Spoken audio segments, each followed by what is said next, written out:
우리 좌우분들 보시면서 잘 오셨습니다 이렇게 인사하고 찬양 시작하겠습니다. 잘 오셨습니다. 잘 오셨습니다. 하나님은 영원한 왕이십니다. 우리 그 하나님을 같이 높여드리면서 찬양을 나아가도록 하겠습니다. 이 땅 위에 오신 하나님의 권세, 이 땅 위에 오신 하나님의 본체, 십자가에 달리사 우리 죄 사하셨네.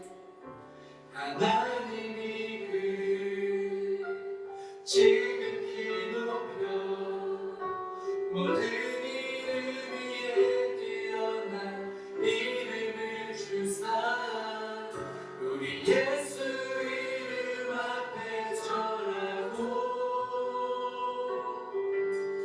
모든 힘이 주시네.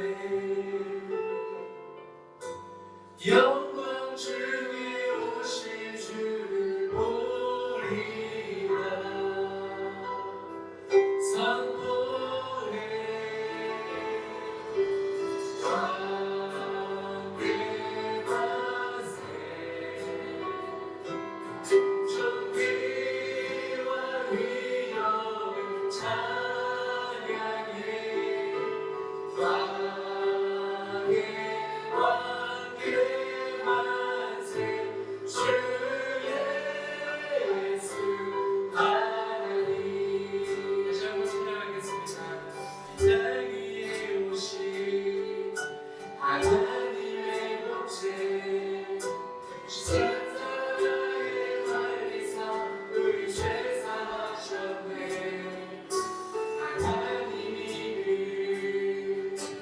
지극히 높여 모든 이름 위에 뛰어난 이름을 주사 우리 예수 이름 앞에 절하고 모든 일이 주시네. 영광 중에 오실 주를 보리라. 선포해 왕의 만세, 존귀와 위엄을 찬양해. 왕의 만세, 주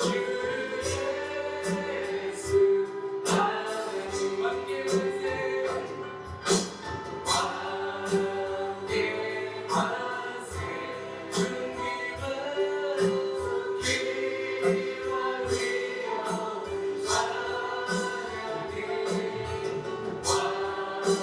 찬양해. 왕의 만세, 주 예수 하나님. 예수 이름 앞에 절하고 모든 일이 주시네. 영광 중에 오실 주를 보리라. 선포해 왕의 만세, 존귀와 위엄을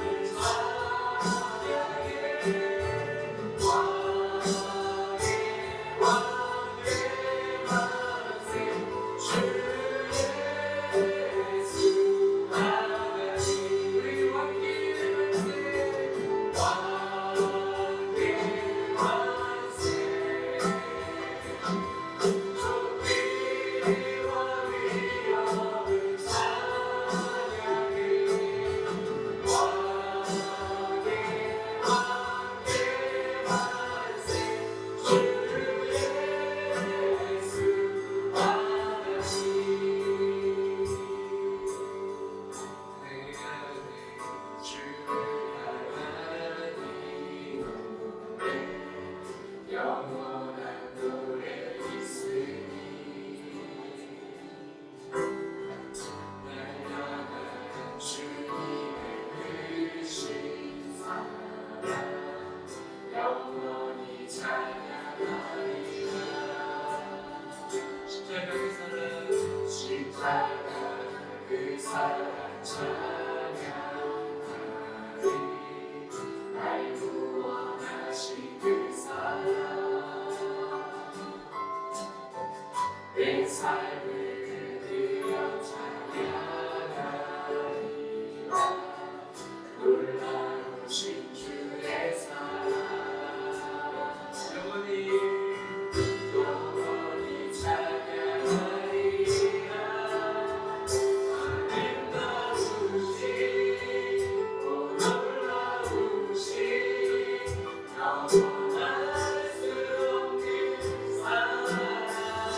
영원히 찬양하리. 나의 빛이 놀라우신 놀라우신 너무나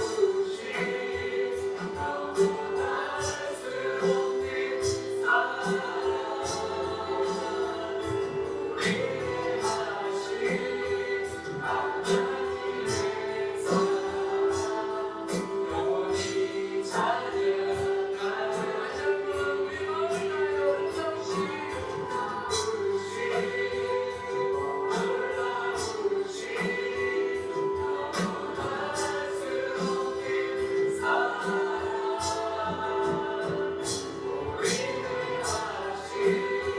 하나님의 사랑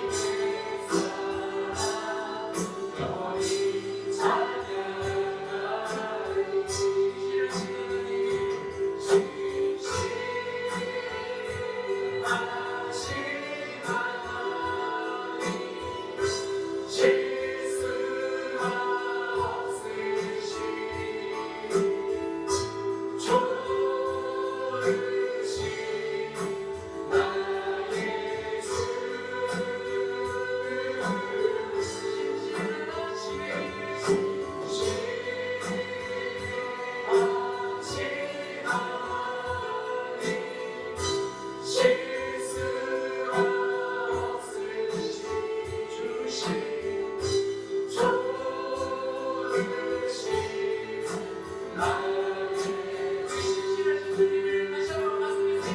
놀라우신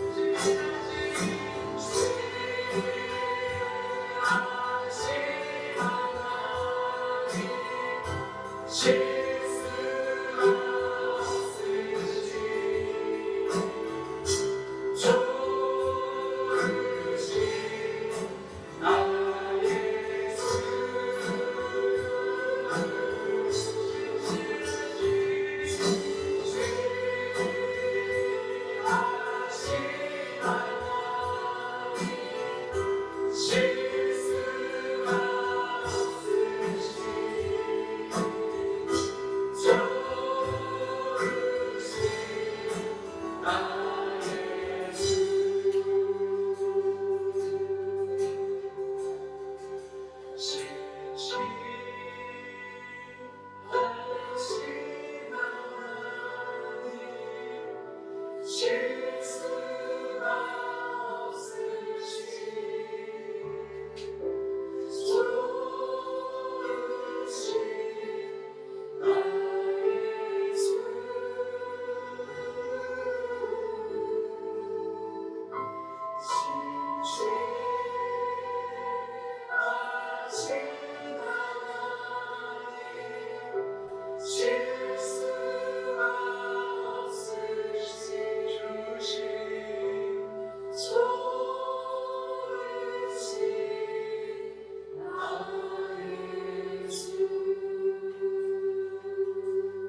영광스러운 주일입니다. 거룩하신 하나님께서 우리를 예배자로 불러주셨습니다. 이제 다 함께 자리에서 일어나셔서 사도신경으로 우리 신앙을 고백하겠습니다. 함께 고백합니다. 전능하사 천지를 만드신 하나님 아버지를 내가 믿사오며 그 위아들 우리 주 예수 그리스도를 믿사오니 이런 성령으로 잉태하사 동정녀 마리아에게 타시고 본디오 빌라도에게 고난을 받으사 십자가에 못 박혀 죽으시고 장사한 뒤 사흘 만에 죽은 자 가운데서 다시 살아나시며 하늘에 오르사 전능하신 하나님 우편에 앉아 계시다가 저리로서 산 자와 죽은 자를 심판하러 오시리라. 성령을 믿사오며 거룩한 공예와 성도가 서로 교통하는 것과 죄를 사하여 주시는 것과 몸이 다시 사는 것과 영원히 사는 것을 믿사옵나이다. 아멘. 우리의 마음과 정성과 뜻을 다하여 하나님을 찬양하며 나아갑니다. 찬양하며 주님을 예배하네. 나를 만지에 영원 보이라. 나를 통하여 나의 입술을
예배자로 합당치 못한 우리의 삶을 십자가 앞에 내려놓으며 예배를 위하여 부르짖어 기도하기를 원합니다. 주여 은혜를 부어주옵소서.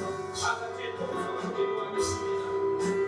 사랑하는 하나님 아버지, 오늘 이곳에 이방에 주시옵소서. 하나님 아버지, 우리의 신과 기쁨의 곳으로 주가 임하여 주시옵소서. 하나님의 속에 땅이 작다고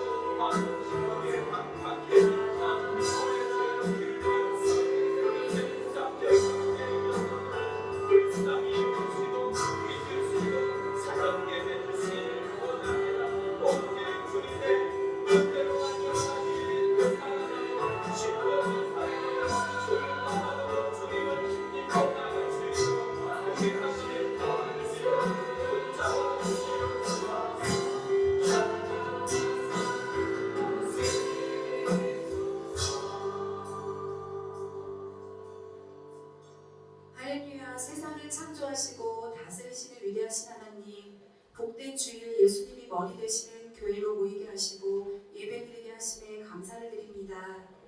하나님께서는 나무의 잎사귀를 무성케 하시고 풍족한 열매를 맺게 하신다는 말씀처럼 우리에게 때를 따라 공급하시고 채우시는 분임을 믿고 찬양합니다. 하늘의 빛과 흘러가는 구름 모두 다 담을 수 없는 자연의 섭리를 다스리시고 시간의 주관자와 생명의 보호자이신 주님이 나의 하나님 되심에 진정 감사를 드립니다. 이 시간 회개하오니 주님의 자녀로서의 정체성이 아닌 연약하고 악한 죄로 가득했던 나를 의지하며 살았던 한 주를 고백합니다. 불쌍히 여겨주시고 오직 예수 그리스도의 보혈로 덮어주셔서 새날을 허락하신 것처럼 돌이켜 하나님을 바라보는 눈과 돌보시는 섭리를 누리는 자녀 될 수 있도록 은혜 주시기를 원합니다. 이곳 동천동에 신실하신 하나님의 은혜로 세움받은 하늘꾼 교회가 마음과 목숨과 뜻을 다하여 전심으로 하나님을 사랑하는 아름다운 교회 되기를 기도합니다. 시간이 흐를수록 익숙함에 젖어드는 공동체가 아닌 자신의 전부를 내어주신 예수님을 따라 전심으로 하나님과 이웃을 사랑하는 본질이 지배되는 공동체 되기를 기도합니다. 또한 공동체의 사랑이 깊어질수록 그 은혜와 사랑이 교회 내 것이 아닌 마땅히 세상에 복음을 전해야 할 사명을 기억하여 우리 한 사람 한 사람이 참다운 교회 되어줄 수 있도록 은혜 내려 주시옵소서. 합심하여 기도로 준비한 2024년 여름 사역이 시작됩니다. 주님, 다음 세대의 성경학교와 수련회 그리고 국내 선교로 나아갈 때마다 하나님의 사랑이 전해지게 하시고 오직 예수 그리스도만이 남는 사역되기를 간절히 소망합니다. 이 시간 설교자로 세우신 양주수 목사님을 통해 말씀이 선포될 때마다 우리의 시선이 바뀌고 하나님의 응답으로 확신해 한 주를 살아갈 힘을 공급받는 시간 되게 하여 주시오며 주님의 부르심에 기꺼이 순종하신 모든 교육자분들께 날마다 물이 끊어지지 않는 물된 동산에 풍족한 은혜가 가득하시기를 소망합니다. 또한 이 세대를 본받지 아니하고 오직 진리 가운데 거하려고 몸부림치는 하늘금교회 모든 성도님들을 축복하시고 특별히 곳곳에서 수고와 헌신으로 애쓰시는 지체들과 함께하여 주셔서 하나님의 선하시고 기뻐하시고 완전하신 뜻이 무엇인지 분별할 수 있는 은혜를 허락하여 주시옵소서. 예물을 드릴 때마다 공급자이신 주님을 더욱 가까이 하는 계기 되게 하여 주시고 혹여 드리지 못하는 손길이 있다면 중심을 보시는 주님께서 크신 하나님의 사랑으로 위로하여 주시오며 이 모든 말씀 지금도 우리와 함께 계시는 예수님의 이름으로 마음 다해 기도드립니다. 아멘.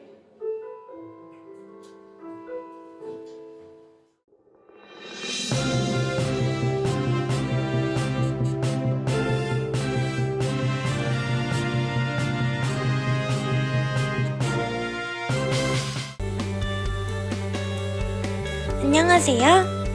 함께 예배를 드리시는 모든 성도님들을 환영하고 축복합니다. 등록을 원하시는 분들은 1층 세가족 등록차에서 등록하여 주세요. 하늘금교회 6월 마지막 주 주일 소식입니다. 국내 선교팀 오리엔테이션이 오늘 2부 예배 후 본당에서 있습니다. 꿈을 꾸는 기도의 지문트리를 액자로 제작하기 원하시는 분은 홍성현 목사에게 제출해주세요. 일상 새벽 예배가 월요일부터 금요일까지 매일 오전 5시 30분에 본당과 줌으로 진행됩니다. 줌으로 참여하기 원하시는 분들은 오른쪽 QR코드를 사용해 들어오시면 됩니다.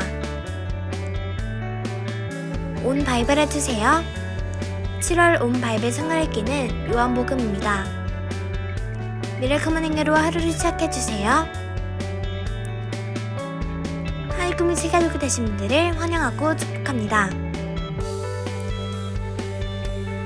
예배 후에 함께 식사하시면서 즐겁게 교제 안으로 돌아가주세요. 나머지 광고는 주변에 참고해주세요. 이번 한 주간도 평안하고 승리하세요. 반갑습니다.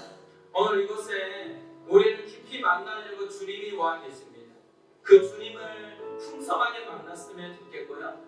또 그 주님께서 우리를 통해 한 사람 한 사람에게 하나님의 마음이 흘러가기를 원합니다. 오늘 이 찬양으로 그 하나님의 마음을 전달했으면 좋겠습니다. 평화, 하나님의 평강이 우리 축복합니다.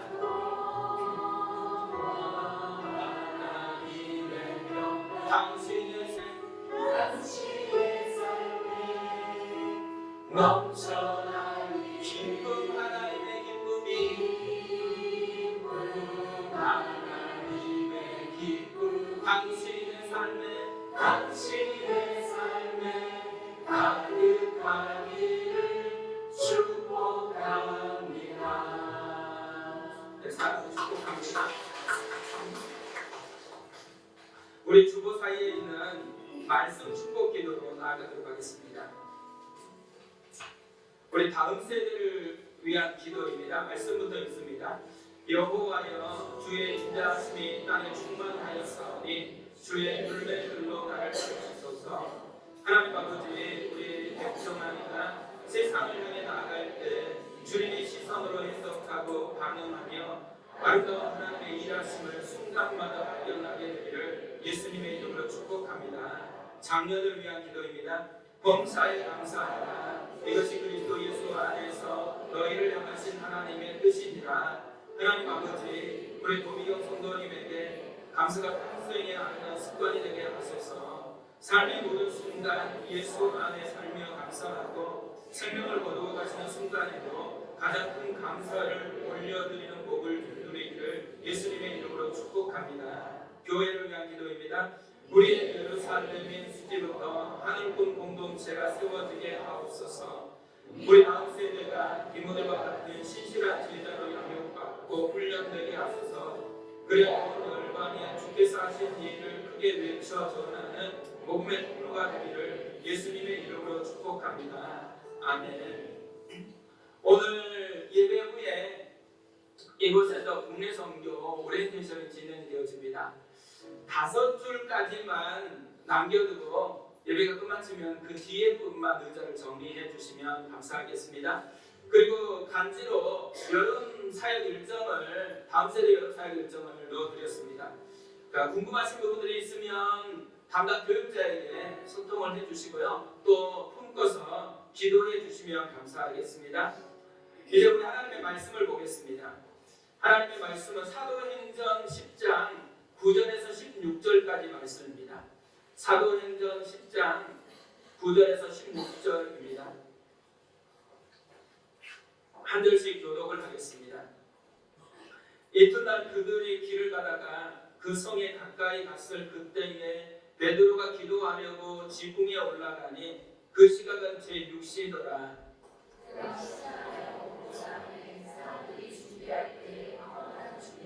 하늘이 열리며 한 그릇이 내려오는 것을 보니 큰 보자기 같고 내 귀를 메어 땅에 들이웠더라.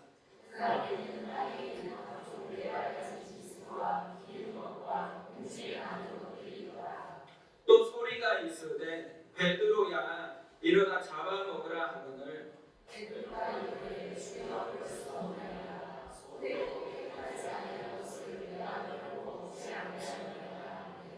또 두 번째 소리가 있으되 하나님께서 깨끗하게 하신 것을 내가 속되다 하지 말라 하더라.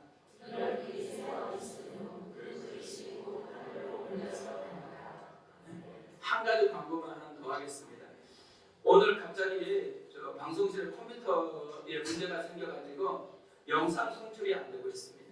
그래서 영상으로 예배를 드리려고 하신 분들은 아마 영상 자체가 안 되어서 예배를 드릴 수가 없을 것 같은데요. 녹음해가지고 나중에 올려놓도록 하겠습니다. 오늘은 담장을 넘는 신앙이라는 제목으로 하나님의 말씀을 살펴보겠습니다. 지난주에 부모 면허라는 좀 독특한 제목의 책을 접하게 됐습니다. 부제가 이렇습니다. 주님이 맡기신 한 영혼을 그분의 뜻대로 빚어가는 삶. 그리고 저자를 이렇게 소개하는 첫 문장이 이렇게 되어 있습니다. 자녀를 키우면서 어쩔 줄 몰라 쩔쩔매는 이 땅의 부모를 돕는 크리스천 상담가이자 코치. 그러니까 부모 전문가예요. 이 부모 전문가가 한국의 부모들의 특징을 이야기하는데 이렇게 이야기를 했습니다. 부모가 자녀를 바라보는 눈이 흡사 택배를 바라보는 눈 같다. 좀 독특하죠? 이 택배를 받을 때 한번 상상을 해보세요. 우리가 택배를 받고 이제 개봉하려고 하면은 가슴이 좀 설레잖아요. 그런데 이 설레는 것이 싹 사라지면 그 다음부터는 어떤 마음이 작동해요? 꼼꼼하게 따지면서 살펴봅니다. 내가 원하는 상품이 맞는지 또 하자는 없는지. 근데 부모님들이 이런 눈으로 자녀들을 보고 있대요. 이런 눈으로 자녀들을 보다가 보니까요. 많은 부모들이 자녀를 귀히 여기기는 해요. 그런데 신기한 만큼 자녀의 장점보다는 단점에 집중을 한다고 합니다. 또 이런 이야기를 합니다. 한국의 부모들이 자녀를 두려움과 염려와 급한 마음으로 바라보며 다그치는 가장 큰 이유는 자신의 역할 중에서 학부모 역할을 가장 중요하게 생각하기 때문이다. 그러니까 부모에게는 많은 역할이 있는데 한국 부모들은 학부모 역할에 되게 관심이 많다는 거예요. 그러면서 이 부모 입장에서 자녀를 보는 것하고 학부모 입장에서 자녀를 보는 것이 굉장히 다르다는 거예요. 부모 입장에서 자녀를 보는 것 한번 상상해 보세요. 아이가 태어났던 순간 아장아장 첫 걸음을 떼던 그 작은 발, 교복을 입고 학교로 달려가던 뒷모습 생각해보면 아마 감사하고 또 따뜻했고 감동적이었을 거예요. 그런데 학부모로서 자녀를 바라보기 시작하면 어떻게 될까? 감사했던 것이 갑자기 감시로 바뀐대요. 그리고 감동이 아니라 질책을 하기 시작한다고 합니다. 그래서 자녀의 자존감이 한없이 무너져 내린대요. 저는 이 글을 보는데 글로리아 제이 에번스가 그렸던 그림책인 담이라는 그 책이 생각이 났어요. 어떤 사람이 사람들이 내 인생에 훅 들어오는 것을 막으려고 담을 쌓기 시작합니다. 처음에는 담이 일종의 경계이자 보호막이었어요. 그런데 점점 담이 높아지기 시작하더니만 너무 높아져서 지나가던 사람들이 하나도 보이지 않게 된 것입니다. 담장 안에 갇혀버리게 되었어요. 그래서 담장 너머의 세계를 전혀 누리지 못한 채로 살아버린다는 거죠. 부모들이요, 처음에는 잘 키우려고 우리 자녀들을 정말 담장 밖에서 풍성한 삶을 누리게 하려고 애를 쓰는 것이죠. 그런데 어느 순간이 지나가면 택배처럼 아이를 보기 시작하고 학부모의 눈으로 아이를 보기 시작하는 것입니다. 이때부터는 아이들을 담장 안에 가두는 역할을 하게 되어진다는 거죠. 처음 마음은 분명히 담을 넘어서 마음껏 자라기를 원했을 거예요. 그런데 현실은 어때요? 현실은 담장 안에 가두어 놓고 자녀의 자존감이 점점 무너지고 있는데도 불구하고 못 느끼고 있다는 것이죠. 담장 밖의 세계를 전혀 누리지 못하도록 막고 있다는 것입니다. 저는 오늘 말씀에도 이런 담장 안에 갇힌 사람이 나오고 있다고 생각합니다. 그는 베드로였습니다. 우리가 베드로 생각해보세요. 어떤 사람이에요? 사마리아 땅에 성령이 임하게 했던 사람입니다. 그러니까 어떤 면에서는 공식적으로 사마리아라는 담장을 넘는 일에 쓰임받았던 사람입니다. 그뿐 아니죠. 이 사건이 일어나기 방금 전에 있었던 역사, 정말 하나님의 놀라운 역사를 생생하게 경험한 사람입니다. 8년 동안 중풍병에 걷지도 못했던 애니아를 고쳤고 죽었던 다비다를 다시 살려냈습니다. 뿐만 아니라 그는 하나님과 가까이 하고 싶었던 사람인 것 같아요. 왜냐하면 정기적으로 시간을 내서 기도하고 있습니다. 이렇게 놀라운 베드로임에도 불구하고 이런 베드로가 담장 안에 갇혀 있다는 것이죠. 그래서 하나님의 은혜가 더 이상 흘러가지 못하도록 막고 있음에도 불구하고 본인은 전혀 느끼지를 못하고 있습니다.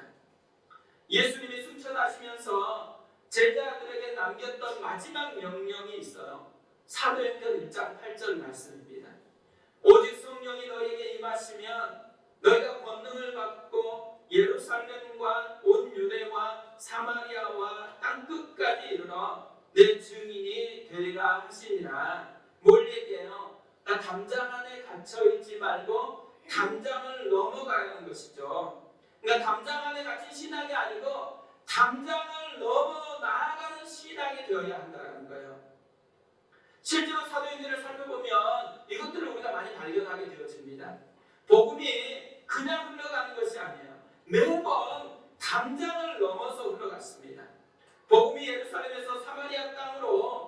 그냥 흘러가지 않았습니다.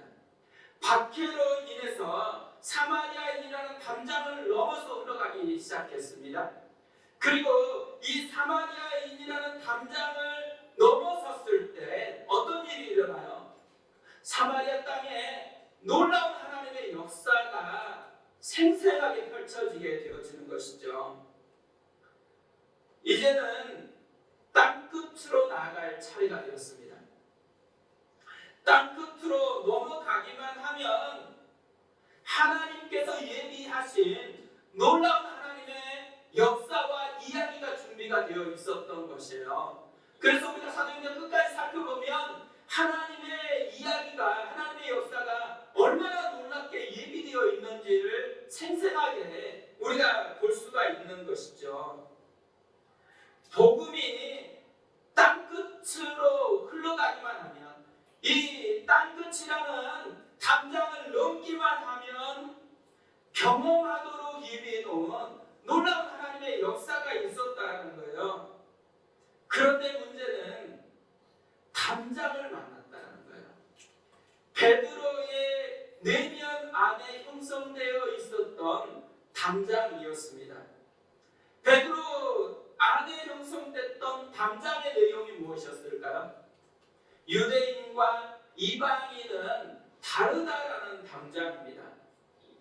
당시 유대인들은요, 잘못된 선민의식에 빠져가지고 이방인은 사람 취급도 안 했습니다.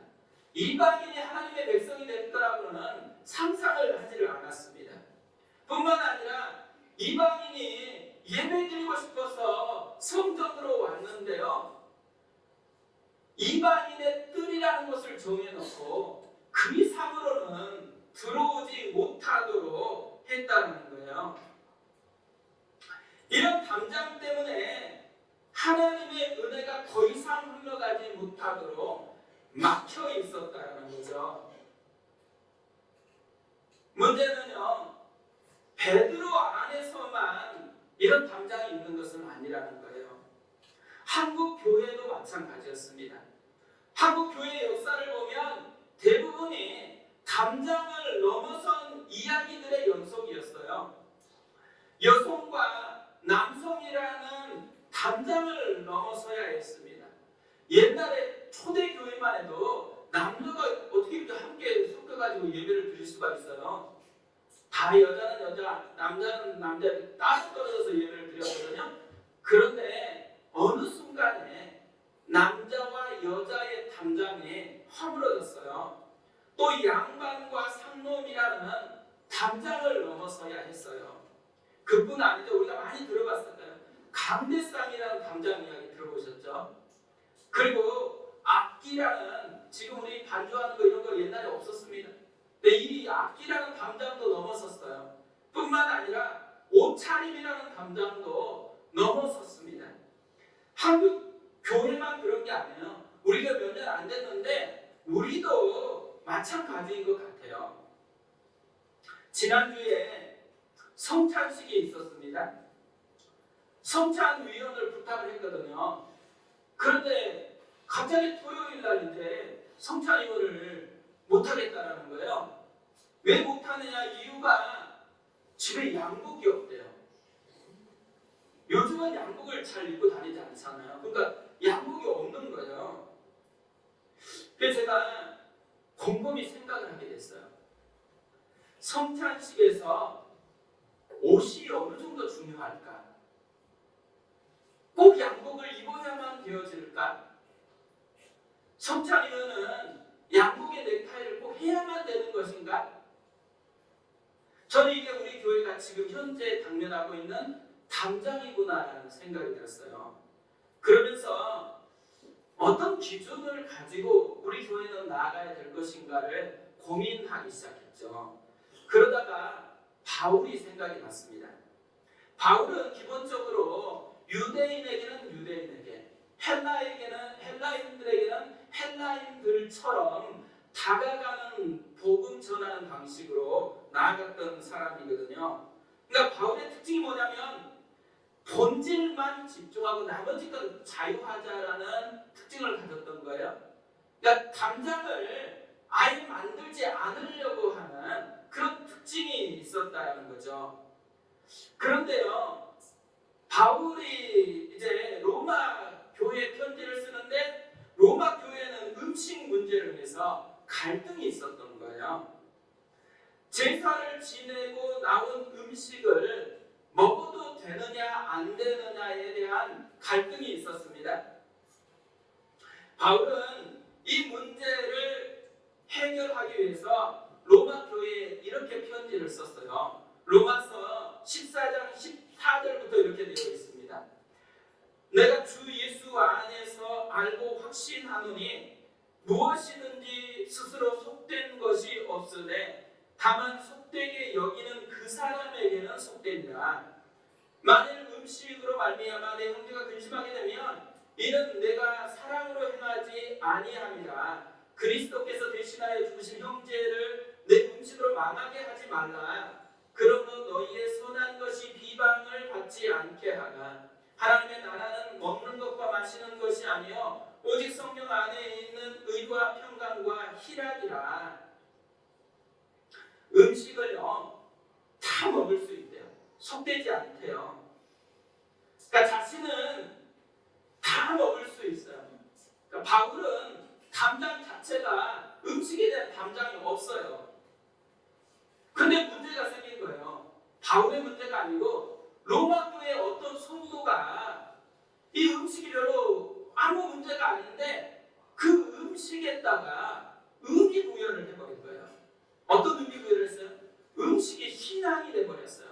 음식을 먹으면 자기의 신앙이 무너지는 이런 의미 부여를 해버렸어요. 그러다 보니까 음식은 정말 비본질적인 거였거든요. 의미 부여하는 순간 그 사람에게는 이게 본질적인 문제가 되어버렸다는 거예요. 바울은요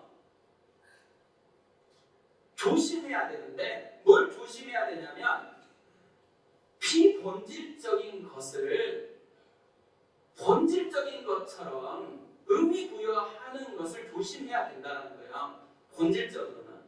그런데 우리 곁에는 자기가 성장 배경도 다르고 여러 가지 배경이 다르다 보니까 비본질적인 것들 본인에게 본질적으로 이렇게 세팅되어 버린 것들이 있어요. 그런 사람하고 안 만났으면 좋았는데 하필이면 그런 사람하고 만나버렸네? 그럼 어떻게 해야 된다는 거예요? 그 사람을 위해서 음식을 본인은 안 먹겠다는 거예요. 이게 굉장히 중요한 원리입니다. 비본질적인 것을 본질적으로 만들지 않는 것 되게 중요해요. 그런데 비본질적이고 본질적으로 이렇게 만들어져 버렸어요. 그 사람과 함께하고 있어요. 그러면 뭘 해야 되냐면 이 지금 가지고 있는 이 음식이라는 것에 의미 부여했던 것보다 더 크고 상위에 있는 더 중요한 본질을 붙잡고서 그 문제를 접근해 가야 된다는 거예요. 우리도 약한 문제가 생기면 상위법으로 이 문제를 다루잖아요. 마찬가지로 그렇게 문제를 접근해야 된다는 거예요. 그런데 이 비본질적인 게 본질이 됐을 때에 최상에 있는 상위법이 뭐예요? 교회에 주어진 최상의 상위법이 뭐냐면 비본질이냐 본질이냐 논리로 따지는 게 아니고 그 사람이 나에게 어떤 존재라는 관계로 따지라는 거예요. 그래서 바울은 그 사람이 형제라는 거예요. 형제. 그리고 이 사람을 형제인데 형제이기 때문에 사랑이라는 원리로 그를 대해야 된다고 이야기를 합니다. 사랑은 어떤 거예요? 연약한 것을 이렇게 배려하는 마음이 사랑이잖아요.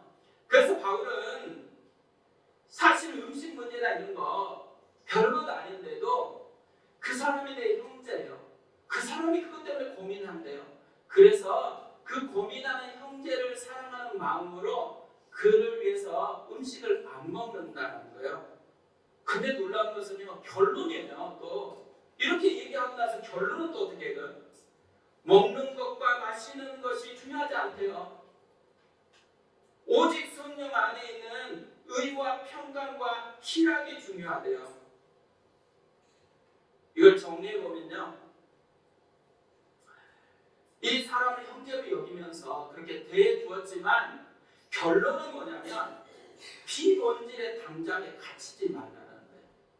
비본질적인 담장을 만들지 말라라는 얘기예요. 그리고 비본질적인 것들과 본질적인 게 갈등이 생기면은 최상의 본질을 붙들어야 되는데 이 최상의 본질은 관계이라는 것, 또 사랑의 법이다라는 것을 우리에게 알려주는 것이죠. 저는 이걸 이제 옷차림에 어떻게 적용할까? 우리 다음부터는 성찬위원 양복 입지 않는 것으로 하겠습니다.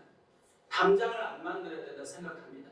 그런데요, 본인이 이제 나가려고 이렇게 하는데 양복이 있어요. 근데 양복 입지 말라고 했으니까 이제 편하게 입으려고 했는데 누군가 생각이 나네 갑자기. 아, 그 형제가 좀 양복 입는 걸 더 낫게 생각할 것 같아요. 그러면 어떻게 해야 돼요? 그러면 양복 입고 나오셔야 돼요. 이 원리를 잘 이해했으면 좋겠어요. 이거는 옷차림에 대한 문제뿐만 아니에요. 앞으로 우리 교회에서 여러 가지 담장이 느껴져서 이 담장에 대한 갈등이 생겼을 때 이 원칙을 따라서 우리가 나아갔으면 좋겠어요.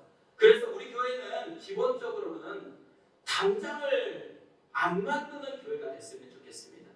그러니까 담장을 높이는 대로 가지 않고 담장을 낮추는 것으로 나아가는 그런 교회가 되고 그런 신앙이 됐으면 좋겠습니다. 오늘 말씀을 보면요, 발견하게 되어지는 게 있어요. 그건 뭐냐면 담장 안에 갇혀 있음에도 불구하고 베드로는 이 담장을 넘을 마음이 없는 거예요. 1%도 이 담장에 대해서 생각도 안 하고 넘으려고 생각도 없습니다. 이 담장 안에 갇혀서 생겨나는 일이 지금 엄청난 일들이 일어나고 있는데도 불구하고 그걸 느끼지 못하고 있어요. 수많은 사람들이 복음을 드려야 되는데 이 담장 때문에 지금 복음이 멈춰 있는 것을 베드로는 느끼지 못하고 있는 거예요. 그런데 하나님은 이것을 보고 계세요.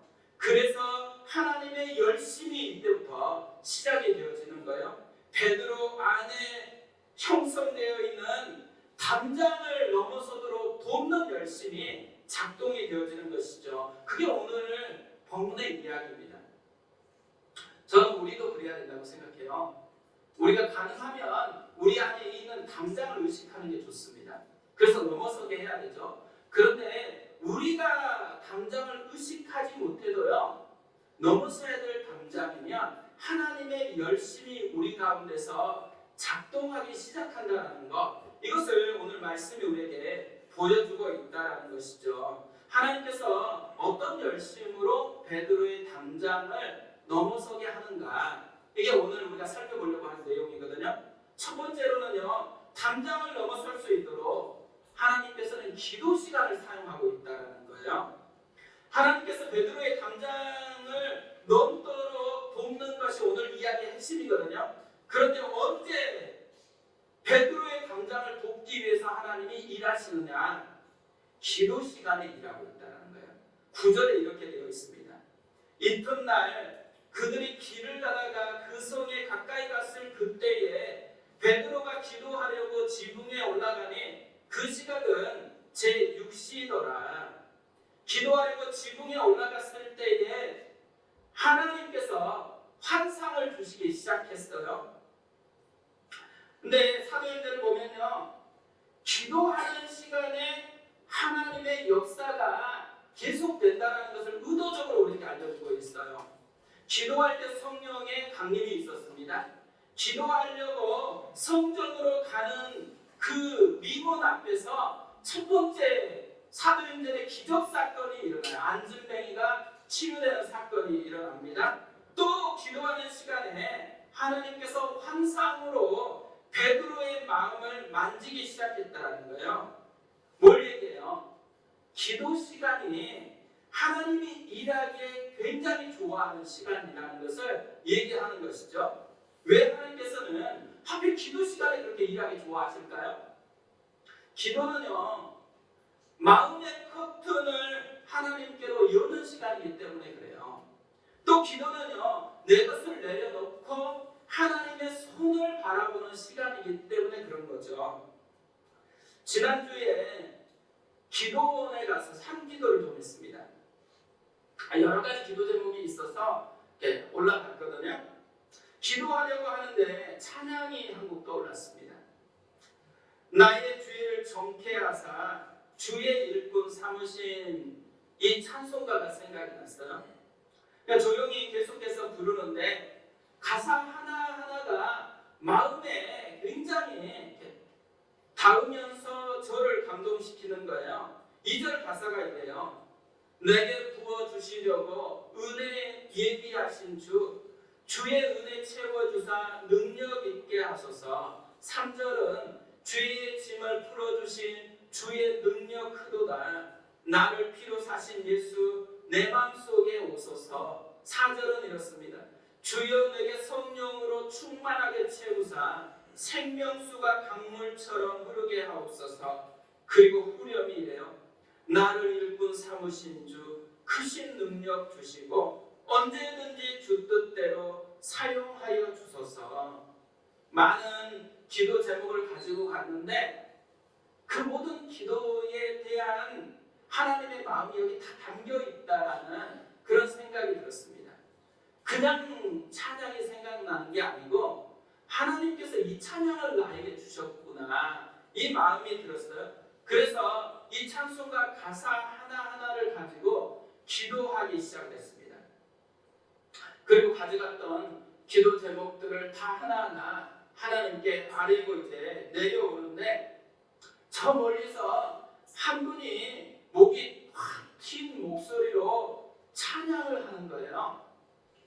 만 가지 은혜를 받았으니 내 평생 슬프나 즐거우나 이 몸을 온전히 주님께 바쳐서 주님만 위하여 늘 살겠네. 근데 이게 마음에 훅 들어오는 거예요. 그러면서 제가 제 마음을 살펴보니까요, 분명히 기도하러 왔을 때는 여러 가지 담장을 가지고 왔거든요. 근데 담장이 없어진 거예요. 내가 가지고 왔던 담장 하나하나가 다 사라져버리고 이 담장을 넘어서게 했다라는 것을 깨닫게 됐습니다. 기도할 때 하나님께서 마음을 만져주시는 거구나. 내가 기도했던 하나하나 제목들, 내 마음에 그 제목이 미치는 영향력들, 이것들을 하나하나 만져서 그 담장을 넘어서게 하는 것, 이것이 기도가 주는 굉장히 놀라운 은혜구나라는 것을 깨닫게 됐습니다. 우리도 이번 한 주간을 살아도요, 아마 자꾸 담장을 느끼게 될 거예요. 뭔가 부대끼는 게 있을까요? 그때 뭘 해야 돼요? 하나님이 일하기 좋아하는 이 기도 시간을 만들어야 된다는 거죠. 새벽 기도에 또 시작을 해도 되고요. 수요 예배 가운데 나오셔서 또 다시 기도해도 되고요. 끊임없이 기도의 자리를 만들고 회복하는 것, 이 속에 하나님이 담장을 넘게 우리를 만드시는 은혜가 있다는 것이죠. 그 은혜를 우리도 경험을 했으면 좋겠습니다. 두 번째로요, 담장을 넘는 신앙이 되도록 하나님께서 하시는 게 뭐냐면 십자가의 복음을 사용한다는 거예요. 베드로 안에 놓인 담장은 생각보다 깊은 담장이에요. 그래서 웬만해서는 이 담장을 넘어서게 못하니까 하나님께서 특별한 조치를 취해요. 특별한 환상으로 베드로에게 나타났습니다. 하늘이 열리고 한 그릇이 내려왔는데 그 안에 땅에 기는 각종 네발 가진 짐승과 기는 것과 공중에 나는 것들이 담겨 있었어요. 이걸 보는데 하나님의 음성이 들립니다. 베드로야, 일어나 잡아먹으라. 베드로는요, 유대인이에요. 유대인들은 먹을 것과 먹지 못할 것을 명확하게 구분하고 있는 사람들이거든요. 그리고 이 먹을 것과 먹지 못할 것을 구분하는데 어디서 이 근거를 가지고 구분을 해요? 하나님이 이전에 주었던 말씀을 붙들고서 먹을 것과 먹지 못할 것을 구분하고 있었어요. 당연히 아무거나 먹지를 않는 것이죠. 근데 이걸 무시하고 먹으래요. 베드로가 어떻게 대답하죠? 주여 그럴 수 없나이다. 속되고 깨끗하지 아니한 것을 내가 결코 먹지 아니하였나이다. 베드로는 지금 이전에 주었던 하나님의 말씀을 붙들고 반응하고 있다는 거예요. 그런데 하나님께서 다시 베드로에게 이렇게 말씀하십니다. 15절에 또 두 번째 소리가 있으되 하나님께서 깨끗하게 하신 것을 내가 속되다 하지 말라 하더라. 이전에 있었던 법보다 더 상위에 있는 법이 새로 생겨났다는 거예요. 그게 뭐냐면 하나님께서 깨끗하게 만들었다는 법이에요. 분명히 이전에는 속되고 깨끗하지 아니한 것을 구분해서 먹지 말라고 했어요. 그런데 이제는 그게 다 깨끗하게 되어버렸다라고 이야기를 하고 있습니다. 하나님께서 무엇으로 깨끗하게 했을까? 십자가의 피로 깨끗하게 하셨습니다. 사실 하나님께서 지금 음식 이야기하려고 세 번이나 이런 환상 주신 게 아니거든요.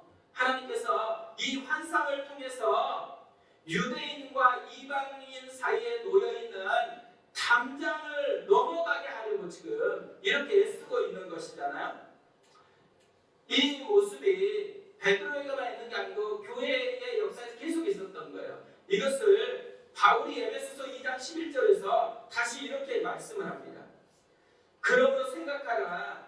너희는 그때의 육체로는 이방인이요 손으로는 육체에 행한 할례를 받은 무리라 칭하는 자들로부터 할례를 받지 않는 무리라 칭함을 받은 자들이라.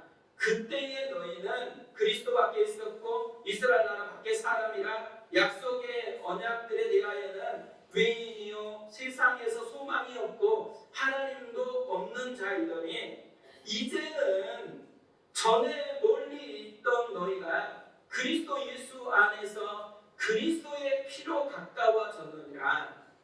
그는 하나 우리의 화평이신지라. 둘로 하나를 만드사 원수된 것 곧 중간에 막힌 담을 자기 육체로 하시고. 분명히 이전에는 유대인과 이방인을 구분 지어 놓았어요. 그리고 그 구분 지어 놓는 것이 음식뿐 아니라 성전 예배 속에서도 이방인의 뜰로 구분돼서 담장의 역할을 하게 했습니다. 그런데 지금은 이제는 이 이방인과 유대인이 하나가 되게 만들어 버렸다는 거예요. 이들을 구분지었던 담장을 넘어서게 했고 헐어버렸대요. 무엇으로? 그리스도의 십자가의 피로 이것을 만들었다라고 이야기합니다. 그래서 이 십자가를 통해서 유대인과 이방인 사이에 높이 쌓여있던 담을 넘어서게 했고 주님이 우리의 화평이 되게 했다라고 이야기를 하고 있는 것이죠. 그래서 바울에게 이 십자가의 복음을 다시 깨닫고 생각하라는 이야기인 거잖아요. 근데 생각해 보세요. 베드로가 제일 많이 하고 있는 사역이 뭐예요? 십자가의 복음을 전하는 사역이었어요. 베드로는 십자가의 복음을 선포했고 십자가의 복음을 적용하는 이 메시지를 계속해서 했어요. 그런데 신기하잖아요. 이 영역에서는 십자가의 복음을 선포하지 않고 있다는 거예요. 베드로에게 뭘 요구하는 거예요? 모든 영역에서 십자가의 복음을 선포하고 적용해야 된다는 이야기인 거죠. 근데 우리는 이 하나님의 메시지를 굉장히 귀 기울여 드려야 된다고 생각합니다. 우리도요 십자가 복음에 대해서 아는 게 되게 많아요. 그런데 문제가 어디 있어요? 나에게 진짜 필요한 영역에서는 또 적용하지 않아요. 나에게 진짜 십자가의 복음이 선포되고 그 십자가의 복음의 안경으로 살아가야 되는 영역에 있어서는 그냥 내 방식대로 살아가는 경향이 많이 있다는 것이죠. 그렇기 때문에 모든 영역에서 특별히 내 안에 깊이 높아져 있는 담장의 영역이 있다면 그 영역부터 십자가의 보아야 한다는 것이죠. 최근에 손축구 아카데미에서 문제가 생겼습니다. 그런데요, 이 기사들을 계속 살펴보는데 지금 기사들을 보면은 아이가 얼마나 힘든지는 아예 관심이 없어요. 다 무슨 얘기만 했어요? 돈 얘기밖에 없습니다. 왜 아이가 지금 이 불합리한 폭행을 당했다는 게 가장 심각한 문제인데 이건 하나도 없고 돈 얘기밖에 안 할까요? 저는 이걸 보는데요, 이들만의 문제가 아니고 이 기사에 이렇게 호기심을 갖는 우리들도 대부분이 돈이라는 안경을 쓰고서 사람을 대하고 돈이라는 안경을 가지고 여러 우리의 문제를 대면하고 있다는 것이 느껴지더라고요. 왜 이 아이는 이렇게 비참하게 남아있어요? 이 아이에게 만약에 십자가 복음이라는 안경을 가지고 아이를 보고 있다고 생각해 보세요. 그 얼마나 풍성함을 누리고 있겠어요. 근데 십자가 복음이라는 안경은 치워버리고 돈이라는 안경으로만 지금 대하고 있으니까 이런 비참한 일들이 일어나고 있다는 거죠. 요즘이 기말고사 기간이거든요. 제 딸도 기말고사 그 현장에 있습니다. 그런데요, 제가 십자가 복음이라는 안경에 더 익숙할까요? 아니면 학부모라는 안경에 더 익숙할까요? 제가 이 설교를 준비하고 묵상하는데도요, 학부모라는 이 안경이 얼마나 스물스물 나한테 작동하는지를 계속 느끼고 있어요. 그 될 수 있으면 표현을 안 하려고 애를 쓰고 있는 어떤 면에서는 그런 현상이 제 안에 작동하고 있더라고요. 제가 뭘 많이 싸워야 되는 거구나라는 것을 절감하는데 이 십자가 복음이라는 안경이 그만큼 우리에게 익숙하지 않는 거구나. 이 복음을 그렇게 떠들고 있는데도 불구하고 십자가 복음을 내 안에 장착해가지고 그 복음으로 사는 것은 그만큼 잘 안 돼 있구나라는 것을 계속 발견하고 있습니다. 우리가 이번 한 주간만 살아간다고 생각해 보세요. 한 주간 동안 아마 엄청 많은 사람을 만나게 될 거예요. 특별히 가정에서 더 가까이 있는 사람들을 만나게 되어 있습니다. 그런데 무슨 안경을 쓰고서 지금 한 사람 한 사람을 보고 있을까요? 주님이 십자가 복음이라는 안경을 우리에게 주셨습니다. 이 십자가 복음이라는 안경을 쓰고서 보라는 거예요. 그때에 놀라운 담장을 넘어서는 은혜를 맛보게 되어질 거라는 것을 우리에게 알려주고 있는 것이죠. 우리가 매번 담장을 느끼죠. 담장에 갇혀있는 인생이 아니고 담장을 넘어서는 그런 신앙이 되어졌으면 좋겠습니다. 이번 한 주간이 특별히 그런 은혜를 더 많이 누리는 그런 한 주간 되었으면 좋겠습니다. 우리 이제 찬양하고 기도하도록 하겠습니다. 오늘 찬양은 너는 담장 너머로 뻗은 나무라는 야곱의 축복이에요. 왜 이 곡을 골랐냐면 우리가 생각해보니까 이 메시지를 전한다고 해서 우리가 이것을 금방 행할 능력이 있는 것은 아니더라고요. 그러다 보니까 자꾸 설교를 들어도 이 설교가 좋아도 나는 부담스러워요. 실패감을 또 경험하기 때문에. 그래서 어떤 면에서는 축복이 필요한 거구나라는 생각이 들었어요. 오늘 이 시간에 내가 담장을 뛰어넘겠다는 사명의식을 좀 내려놓고요. 베드로도 안 그랬잖아요. 하나님의 열심이 이 시간에 우리를 빚어낼 거예요. 하나님의 열심을 기대하면서 우리 자신을 좀 축복하고 또 내가 축복하고 싶은 사람을 축복했으면 좋겠습니다. 우리 같이 이 시간에 자기를 생각하며 축복합니다. 너는 담장 너머로 뻗은 나무 담장 너머로 뻗은 나무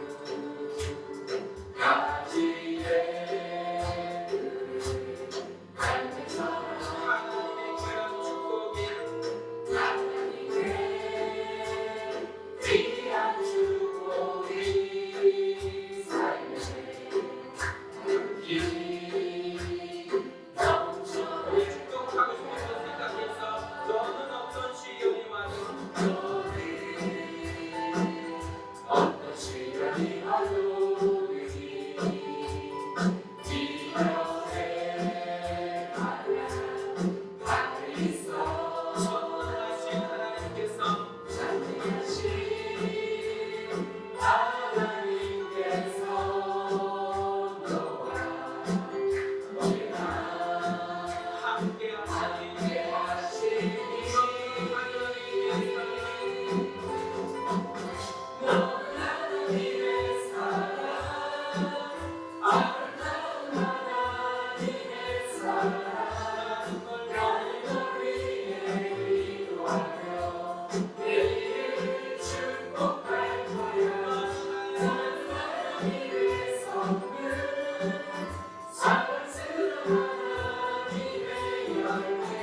우리 눈을 감고 기도하겠습니다. 먼저는 자기 자신을 좀 축복했으면 좋겠어요. 우리가 분명히 담장이 있지만 담장을 우리 힘으로 해결할 수 없어요. 그래서 주님이 열심으로 우리를 빚어냅니다. 또한 주님의 십자가의 피로 담장을 넘어서게 했습니다. 하나님 내 마음에 주님의 이 십자가의 피가 가득 흐르게 하시고 쌓이게 해주셔서 담장을 넘어서는 은혜를 주옵소서. 또 특별히 우리의 배우자 또 자녀들 내가 만나는 사람들을 바라볼 때 하나님 십자가의 복음의 안경으로 바라보게 하셔서 담장을 넘어서 그 담장 너머에 있는 하나님의 놀라운 은혜를 우리의 삶으로 경험하도록 축복하여 주옵소서. 우리 같이 기도하겠습니다. 살아계신 하나님 아버지,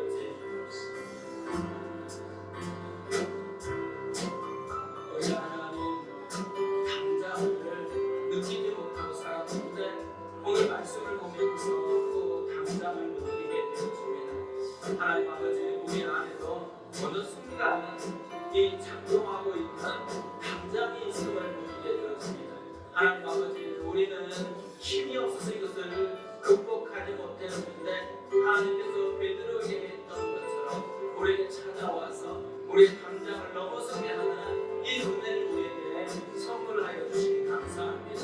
아버지 하나님, 우리가 이 담장을 넘어서도 우리의 기도를 사용하시고 우리에게 십자가의 복음을 선물하신 주 보게 하여 주시옵소서. 하나님 아버지, 그래서 우리 안에서 날마다 더 풍성하게 십자가의 그 사랑을 입고 우리를 넘어서게 한 주의 은혜의 복들 내게 하시고 하나님, 우리가 만나는 우리의 자녀들, 우리의 아이들 한 사람 한 사람에게 이 십자가의 복음의 안경으로 바라보고 축복하도록 이끌어 주시옵소서. 그래서 우리 안에 예비하신 하나님의 놀라운 역사가 일어나도록 붙잡아 주옵소서.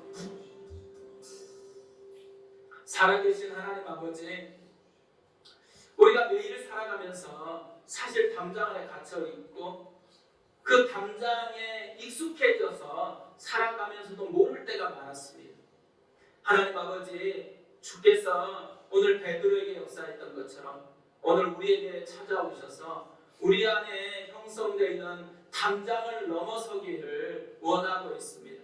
그래서 이 담장 너머에 예비하신 하나님의 풍성한 역사를 우리의 삶의 이야기로 경험하도록 하나님께서 인도하셨는데 하나님, 이번 한 주간이 그 역사를 우리 사건으로 경험하게 도와주시옵소서. 기도의 자리가 회복되게 하여 주시고 하나님 아버지, 십자가 복음의 안경으로 대할 수 있도록 이끌어 주시옵소서. 그렇게 인도하실 줄 믿고 이제는 우리 주 예수 그리스도의 은혜와 하나님 아버지의 극진하신 사랑하심과 성령님의 감동 감화위로 교통하심이 담장을 넘어서는 신앙을 꿈꾸고 나아가는 모든 성도들 머리머리 위에 이제부터 영원토록 함께 하시기를 간절히 축원하옵나이다. 아멘.